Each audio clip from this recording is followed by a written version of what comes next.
Well, hey there, it's Joe Sonic Disruptive. How are you? I am very well. So, Steven Wilson, what more do I have to say? I don't have to give any introduction or say any superlatives about him because, well, he's Steven Wilson. I am going to do the impossible, and that is rank his solo albums, just his full, not the EPs. I'm not throwing those in here, just his full-length LPs. And right away, people may turn this off when they hear what my number 5 is.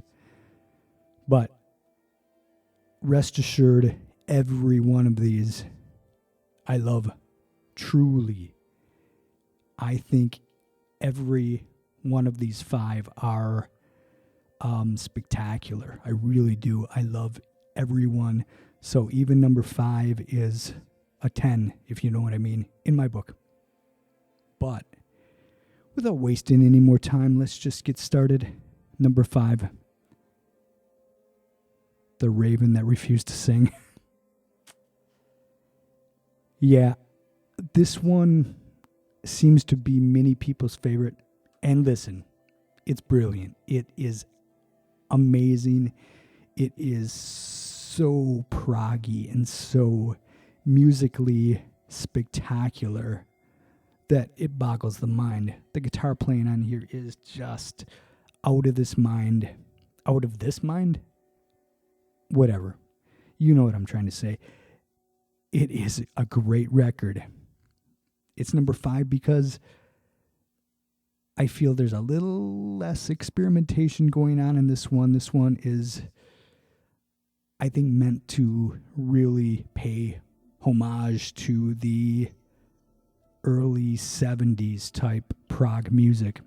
It's unbelievably good. It's a great record, but I find myself going back to it the least out of the 5.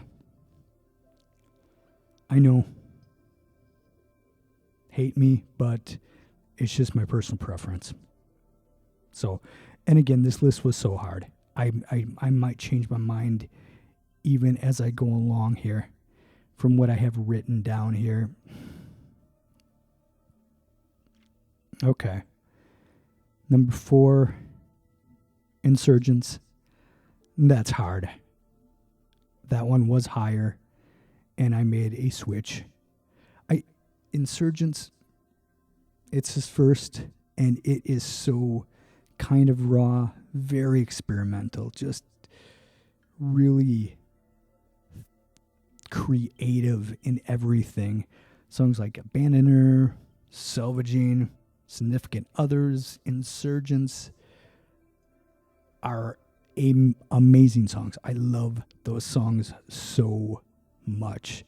I love the sound. The sound is raw, yet it's still got that clearly amazing Steven Wilson production to it. But there's this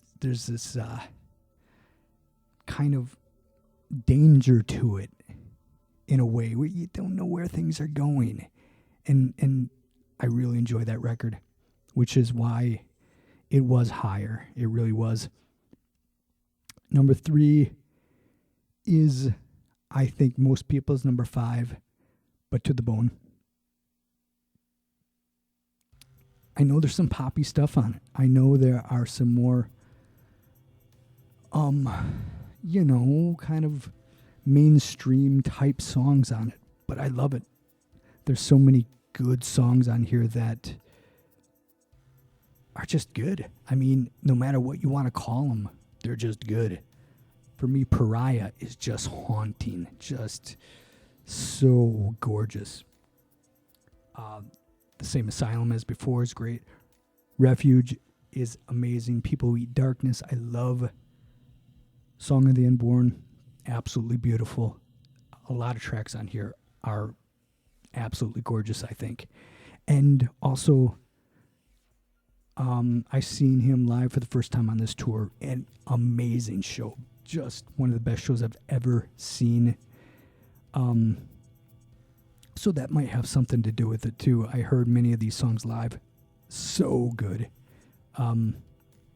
Yeah, maybe a little more mainstream, maybe going in a bit of a different direction, but still creative as hell and amazing songs. That brings us to number 2, Grace for Drowning. Again, I'm going to repeat myself, but a gorgeous record from start to finish. There's nothing bad in this. And it's very, again, it's experimental. The production on here is just stellar. Absolutely amazing. Deformed to Form a Star. No Part of Me. I love No Part of Me. Postcard, of course. Remain to the Black Dog. Index. And everything else on this record is absolutely brilliant. It is, from start to finish, one of the strongest records, one of the strongest progressive records that you'll ever find. And I like when he is experimenting with sounds, when he's introducing some of the electronic sounds in there. I like that. That's probably why Raven was the last on my list. Although it's a great record, I really like when he introduces all these other sounds and there's all these things going on. I just love that part of his music. Which brings me to, I think, the undisputed number 1. One of the greatest records of all time. Hand Cannot Erase. The sheer beauty and depth and completeness of that record is almost unimaginable.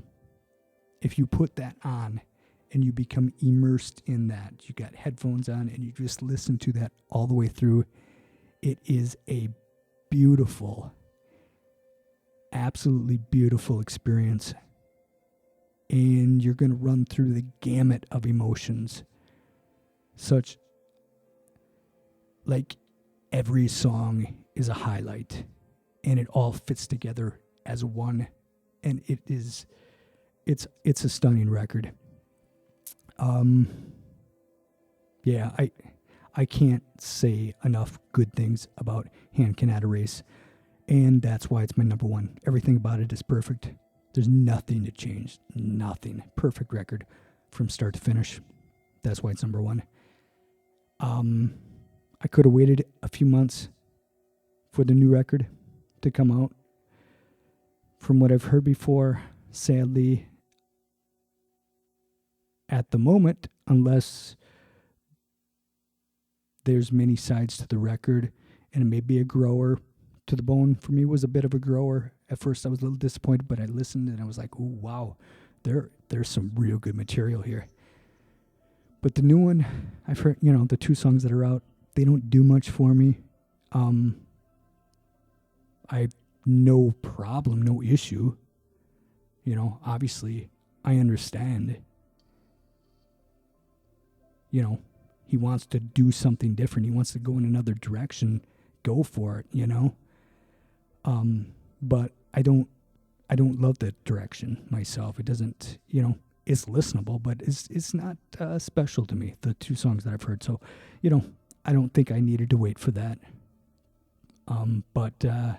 Yeah, his whole solo catalog, including the EPs, are amazing.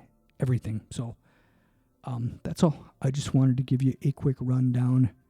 People have asked for Steven Wilson in the past, and the reason why I haven't reacted to any Steven Wilson songs is because I'm very familiar with his music, and I love his music. I'll do Porcupine Tree as well, as far as from start to finish, because Porcupine Tree, an amazing band, which, yes, I do know very well. So I won't be doing Porcupine Tree reactions either, unless they would get back together, please. I know it won't happen. And do a new record, yeah, then I would. But other than that, yeah, I know all the material, so nothing's, first listen. Anyway, that's all. Thank you very much for watching, and see ya.